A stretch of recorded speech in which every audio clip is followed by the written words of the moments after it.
Ogai mar doho Martha Koome onyiso luoro mare ewi chenro manyien ma sirkal tiyo godo e siro somb jopuonjre kolero ni jopuonjre ma onego yud sir makare ok dhi yudo kokwayo kata kendo ok dhi yudo sirno kokwayo sirkal mondo non kendo malong'o chenrono. Koome okwayo sirkal mondo duog onon kendo kit sirno kendo jiwo sirkal mondo onywanda sir mag basari duto mondo tigo e keto somo obed nono. Jagoro maduong' mar NCCK Kanon Chris Kinyanjui owacho ni ber mondo kit sir manyien losi manyalo miyo jopuonjre duto mochando yudo sir kendo gibed kod thuolo mar riwore kod kuonde tiegruok mag mbalariany moluonggie.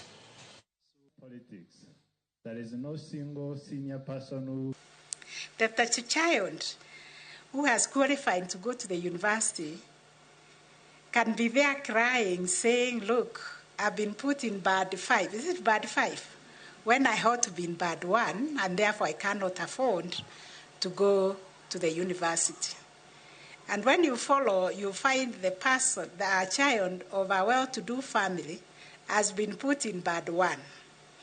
When you follow, you also find that there is bursary fund given from the taxpayers' money, given to the governor, given to the women rep, given to the MP through CDF, given to the MCA. I hope none of them is here because they are going to lynch me. Now, all those bursaries, how are they disbursed? Why wouldn't you put them in education and make education free for all?